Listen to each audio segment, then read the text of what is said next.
बहुत पुराने वक्तों की बात है। एक गांव में एक बहुत ही अक्लमंद और रहमदिल बूढ़ा आदमी रहता था। लोग उसकी दानाई और इंसाफ की वजह से उसकी बहुत इज्जत करते थे। उसके 3 बेटे थे। जब उसका आखिरी वक्त करीब आया तो उसने अपनी सारी जायदाद अपने बेटों में बांट दी। उसने अपने सबसे बड़े बेटे को एक बहुत बड़ा और खूबसूरत महल दे दिया। दूसरे बेटे के हिस्से में एक बहुत बड़ा हरा भरा खेत आया जिसमें बहुत सारे मवेशी और फसलें थीं। लेकिन सबसे छोटे बेटे, जिसका नाम जैन था, उसके हिस्से में सिर्फ चांदी की एक मामूली सी अंगूठी आई। बड़े भाई अपने छोटे भाई का मजाक उड़ाते थे कि उसे कुछ खास नहीं मिला। जैन ने खामोशी से वो अंगूठी पहन ली और अल्लाह का शुक्र अदा किया। कुछ अरसा बाद बूढ़ा आदमी इंतकाल कर गया और जैन अपनी नेक बीवी फातिमा के साथ जंगल के किनारे एक छोटी सी झोंपड़ी में रहने लगा। वो रोजाना सुबह सवेरे जंगल जाता, लकड़ियां काटता और उन्हें बाजार में बेचकर खाना लाता। उसकी बीवी बहुत सब्र करने वाली थी और जो कुछ जैन लाता उसी में खुश रहती थी और कभी कोई शिकायत नहीं करती थी। जैन अक्सर सोचता था कि उसके वालिद ने उसे सिर्फ अंगूठी ही क्यों दी, जबकि उसके भाई ऐशो आराम में रह रहे हैं। एक रात जैन की बीवी फातिमा की तबीयत बहुत खराब हो गई। उसे डॉक्टर की सख्त जरूरत थी। जैन परेशान हो गया क्योंकि गांव बहुत दूर था और रात का अंधेरा छाया हुआ था। उसे समझ नहीं आ रहा था कि इतनी रात को मदद कहां से लाए। जैन मदद मांगने के लिए घर से बाहर निकला और अल्लाह से दुआ करने लगा कि कोई रास्ता निकल आए। अंधेरे में भागते हुए वो पानी के एक गड्ढे में गिर गया और उसका चिराग भी बुझ गया। उसने आसमान की तरफ देखकर पुकारा, ऐ मालिक मेरी मदद फरमा, मेरी बीवी तकलीफ में है। अचानक एक तेज रोशनी नमूदार हुई और एक घोड़ा गाड़ी उसके सामने आकर रुक गई। उस गाड़ी से एक बूढ़ी दाई उतरी जो जैन के वालिद को जानती थी। उसने पूछा, बेटे तुम इस वक्त यहाँ अकेले और इतने परेशान क्यों खड़े हो? जैन ने हाँफते हुए बताया कि उसकी बीवी की तबीयत खराब है और बच्चा पैदा होने वाला है। दाई ने उसे फौरन घोड़ा गाड़ी में बिठाया। जैन ने हैरत से पूछा कि आप इस वक्त यहाँ कैसे आ गईं? दाई ने मुस्कुराकर कहा, आज मैंने मलिका के यहाँ बच्चे की पैदाइश में मदद की है। मैं घर जल्दी पहुँचने के लिए जंगल वाला रास्ता ले रही थी, इसीलिए यहाँ पहुँच गई। जैन ने अल्लाह का शुक्र अदा किया। घर पहुंचकर फातिमा ने एक बहुत प्यारे बेटे को जन्म दिया, लेकिन दाई को मलिका की बात याद आई। मलिका ने कहा था कि अगर उसके यहाँ बेटी हो तो वहाँ किसी का बेटा ले आए। दाई ने चुपके से जैन के बेटे को एक सफेद कपड़े में लपेट लिया और झूठ बोला कि तुम्हारे यहाँ बेटी पैदा हुई है और वो बीमार है। दाई ने जैन से कहा कि वो बच्ची को इलाज के लिए अपने साथ ले जा रही है। दाई ने चुपके से जैन के बेटे को महल पहुंचा दिया और मलिका की बेटी को जैन के घर छोड़ आई। जैन ने बच्ची का नाम मरियम रखा। दूसरी तरफ महल में मलिका सबको ये दिखा रही थी कि उसके यहाँ बेटा पैदा हुआ है। जैन अब पहले से ज्यादा मेहनत करता था ताकि अपनी छोटी बेटी और बीवी का पेट पाल सके। वो रोज दूर से पानी लाता और सख्त काम करता था। एक दिन जैन बहुत थका हुआ एक पुराने दरख्त के नीचे बैठा था। उसने ठंडी आह भरी और सोचा, काश मेरे पास भी अपनी बकरियां, घोड़े और पानी का कुआं होता ताकि मुझे इतनी दूर न जाना पड़ता। जब वो शाम को घर पहुंचा तो यह देखकर दंग रह गया कि उसकी झोपड़ी के बाहर 3 खूबसूरत घोड़े और बकरियां खड़ी थीं और करीब ही मीठे पानी का चश्मा बह रहा था। जैन ने खुशी से अपनी बीवी फातिमा को पुकारा और कहा, देखो क्या मैं कोई ख्वाब देख रहा हूँ? जैन और उसकी बीवी ये देखकर बहुत हैरान और खुश हुए। जैन ने जानवरों के लिए जगह बनाई और पानी के लिए लकड़ी के पाइप बनाए। दिन गुजरते गए और सर्दियों का मौसम करीब आने लगा। जैन की छोटी सी झोपड़ी पुरानी हो चुकी थी और उसमें से ठंडी हवाएं गुजरती थीं। जैन ने परेशानी में अपनी बीवी से कहा कि फातिमा, सर्दियां आ रही हैं और मुझे डर है कि ये टूटा हुआ घर हमें ठंड से नहीं बचा सकेगा। काश मुझे घर बनाना आता तो मैं इसे ठीक कर देता। अभी जैन ये बात कर ही रहा था कि अचानक किसी ने दरवाजे पर दस्तक दी। जैन ने दरवाजा खोला तो सामने एक मुसाफिर खड़ा था जो बहुत थका हुआ और भूखा लग रहा था। जैन ने उसे इज्जत से अंदर बुलाया, उसे खाना खिलाया और आराम की जगह दी। वो मुसाफिर जैन की इस मेहमान नवाजी और गरीब खाने में इतनी बड़ी हमदर्दी देखकर बहुत मुतासिर हुआ। खाना खाने के बाद उस मुसाफिर ने कहा, ए भाई, तुमने मुझ पर बड़ा एहसान किया है। मैं एक माहिर मेमार आर्किटेक्ट हूँ और मैं तुम्हारा ये एहसान उतारना चाहता हूँ। मैं तुम्हारे लिए एक ऐसा मजबूत घर बनाऊंगा जो सर्दी, गर्मी और हर किस्म के खतरे से महफूज रहेगा। जैन पहले तो हिचकिचाया, लेकिन मुसाफिर के इसरार पर वो मान गया और काम शुरू हो गया। उस अजनबी मुसाफिर ने बहुत तेजी और सफाई से काम किया और देखते ही देखते वहां एक आलीशान और मजबूत मकान खड़ा कर दिया जो किसी छोटे किले जैसा लगता था। जब घर मुकम्मल हो गया और जैन उसका शुक्रिया अदा करने बाहर निकला तो वो मुसाफिर गायब हो चुका था। इसी दौरान सल्तनत में एक खतरनाक बीमारी फैल गई जिसने सबको परेशान कर दिया। शहर का पानी खराब हो गया था और लोग बीमार होने लगे। बादशाह के सिपाही साफ पानी की तलाश में जंगल की तरफ निकले। घूमते फिरते वो जैन के घर के पास पहुंचे, जहां मीठे पानी का चश्मा बह रहा था। सिपाहियों ने जैसे ही उस चश्मे से पानी पीने की कोशिश की, पानी अचानक पत्थर की तरह जमकर बर्फ बन गया। वो जितनी बार कोशिश करते पानी जम जाता। सिपाही हैरान रह गए। थोड़ी देर बाद जैन अपनी बाल्टी लेकर आया। जैसे ही जैन ने पानी को हाथ लगाया, वो दोबारा माइल लिक्विड बन गया और जैन ने सुकून से बाल्टी भर ली। सिपाही ये मंजर देखकर दंग रह गए और फौरन बादशाह के पास पहुंचकर सारा माजरा सुना दिया। बादशाह ने हुक्म दिया कि इस आदमी को फौरन मेरे दरबार में पेश किया जाए।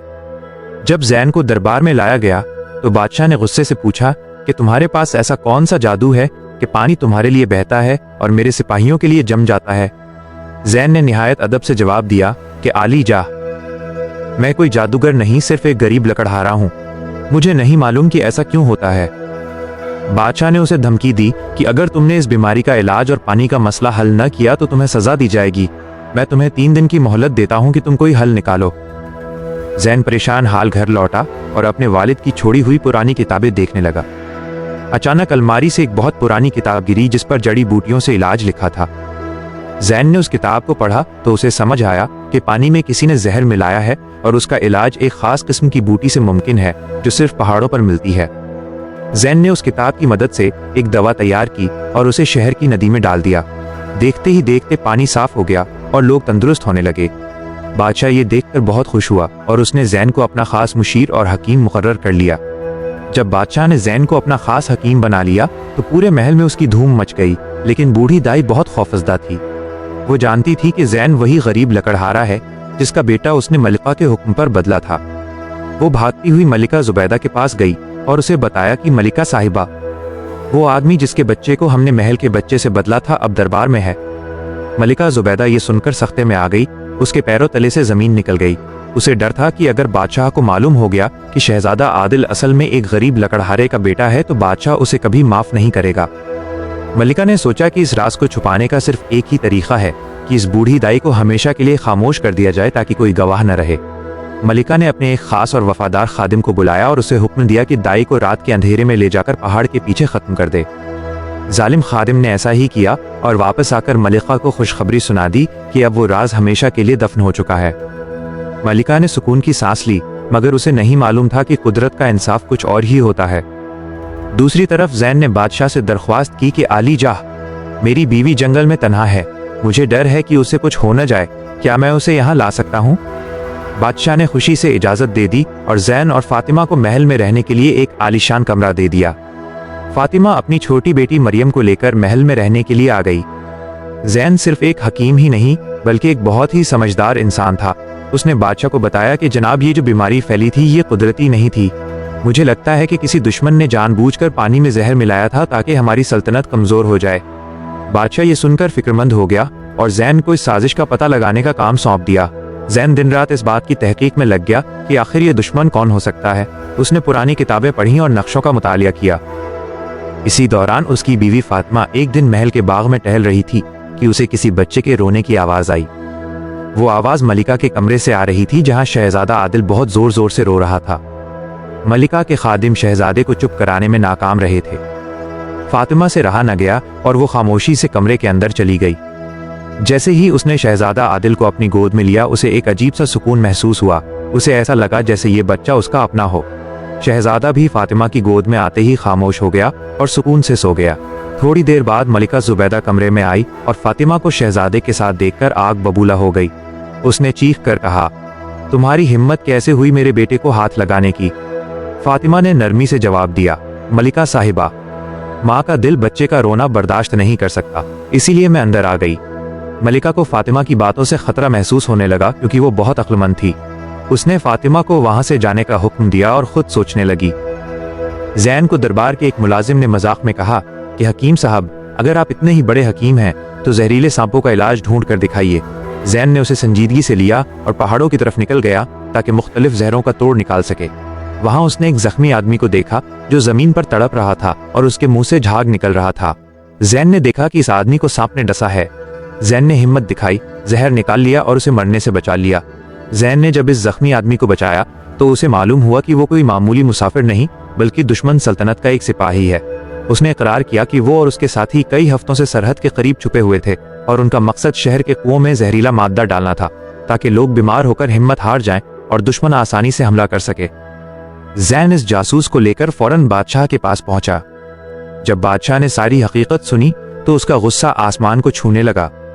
उसने जैन की बहुत तारीफ की कि उसने न सिर्फ बीमारी का इलाज ढूंढा बल्कि उसके पीछे छुपी साजिश को भी बेनकाब कर दिया। बादशाह ने अपने सिपाहियों को हुक्म दिया कि वो दुश्मनों के ठिकानों पर फौरन हमला करें। इस बड़ी कामयाबी के बाद जैन की इज्जत में बहुत बढ़ गई, लेकिन मलिका जुबैदा के दिल में खौफ और हसद की आग दहक रही थी। वो हर वक्त इसी सोच में रहती थी कि जैन और उसकी बीवी को किसी तरह महल से निकाल दिया जाए, लेकिन फातिमा का दिल अब महल से भर चुका था। उसे बार बार अपने ख्वाबों में दाई की आवाज सुनाई देती थी जो जैसे उसे कुछ बताना चाहती हो। फातिमा को महसूस होता था कि कुछ बहुत बड़ा छुपाया जा रहा है। इसी रात जैन को ख्वाब में अपने वालिद दिखाई दिए। उन्होंने कहा कि बेटा, हिकमत का असल इम्तिहान अब शुरू होने वाला है। महल के अंदर जो बच्चा पल रहा है वो तुम्हारे खानदान का खून है और जो तुम्हारे पास है वो तख्त की वारिस है। जैन हड़बड़ा कर उठ बैठा, उसका माथा पसीने से तर था। जैन अपने वालिद का ख्वाब देखकर बहुत परेशान था। उसके कानों में वो अल्फाज बार बार गूंज रहे थे कि महल का बच्चा उसका अपना खून है। उसने ये बात अभी अपनी बीवी फातिमा को नहीं बताई थी क्योंकि वो उसे और ज्यादा फिक्रमंद नहीं करना चाहता था। उसने फैसला किया कि वो खामोशी से उन तमाम बातों की हकीकत मालूम करेगा जो बरसों पहले उस रात पेश आई थीं। जैन ने महल के पुराने रिकॉर्ड और खादिमों से उस रात के बारे में पूछताछ शुरू की जिस रात मलिका के यहाँ बच्चे की पैदाइश हुई थी। उसे पता चला कि उस रात सिर्फ एक ही दाई महल में मौजूद थी और वही दाई जैन के घर भी आई थी, लेकिन जब जैन ने उस दाई के बारे में पूछा तो उसे मालूम हुआ कि वो कई दिनों से गायब है। जैन को शक हुआ कि दाई का गायब होना कोई मामूली बात नहीं है। उसने बादशाह से इजाजत ली कि वो जंगल के उस इलाके की तलाशी लेना चाहता है जहां दाई रहती थी। वहां पहुंचकर जैन को दाई की कुटिया से एक पुराना खत मिला जो उसने मरने से पहले अपने जमीर का बोझ हल्का करने के लिए लिखा था, मगर वो उसे भेज नहीं सकी थी। उस खत में साफ लिखा था कि मलिका जुबैदा के खौफ से उसने जैन के बेटे को मलिका की बेटी से बदल दिया था। जैन के हाथ कांपने लगे और उसकी आंखों में आंसू आ गए। उसे यकीन हो गया कि शहजादा आदिल असल में उसका बेटा है और उसकी बेटी मरियम असल में बादशाह की शहजादी है। ये एक बहुत बड़ा और खतरनाक सच था। जब जैन महल वापस पहुंचा तो उसने देखा कि मलिका जुबैदा पहले से ज्यादा होशियार हो गई है। उसे डर था कि जैन को कुछ न कुछ पता चल गया है। उसने जैन को रास्ते से हटाने के लिए एक नया मंसूबा बनाया। उसने बादशाह को मशवरा दिया कि जैन को दूर दराज के एक सरहदी इलाके में भेजा जाए ताकि वो वहां की बीमारियों का इलाज कर सके। बादशाह जैन की हिकमत पर इतना भरोसा करता था कि उसने मलिका की बात मान ली और जैन को हुक्म दिया कि वो फौरन सरहद पर रवाना हो जाए। जैन समझ गया कि ये उसे महल से दूर करने की साजिश है। जाने से पहले उसने वो खत एक महफूज जगह छुपा दिया और फातिमा को इशारों में समझा दिया कि उसे शहजादा आदिल का खास ख्याल रखना है। जैन के जाने के बाद फातिमा ने शहजादा आदिल के करीब रहने के बहाने ढूंढना शुरू किए। वो अक्सर उसे कहानियां सुनाती और उसके लिए खास खाने तैयार करती। शहजादा भी फातिमा से इतना मानूस हो गया था कि वो मलिका जुबैदा के बजाय फातिमा के पास ज्यादा खुश रहता था। इसी दौरान जैन सरहद से वापस आ गया। जब जैन दरबार में पहुंचा तो उसने फैसला किया कि अब वक्त आ गया है कि वो छुपाया हुआ खत बादशाह के सामने पेश कर दे। जैन ने बादशाह से तन्हाई में मुलाकात की और कहा, आली जाह, आपने हमेशा मुझ पर भरोसा किया है। आज मैं आपको एक ऐसी हकीकत बताना चाहता हूँ जो शायद आपका दिल तोड़ दे, मगर यही सच है। जैन ने वो पुराना खत जो उसे दाई की कुटिया से मिला था बादशाह के हाथ में थमा दिया। बादशाह ने जब खत पढ़ना शुरू किया तो उसका चेहरा जर्द पड़ गया। खत में दाई ने इकरार किया था कि उसने मलिका जुबैदा के कहने पर बच्चों की अदला बदली की थी।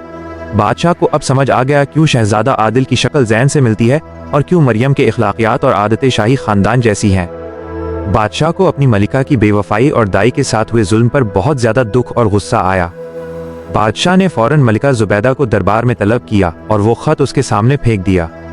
मलिका ने जब वो खत देखा तो वो समझ गई कि उसका खेल खत्म हो चुका है।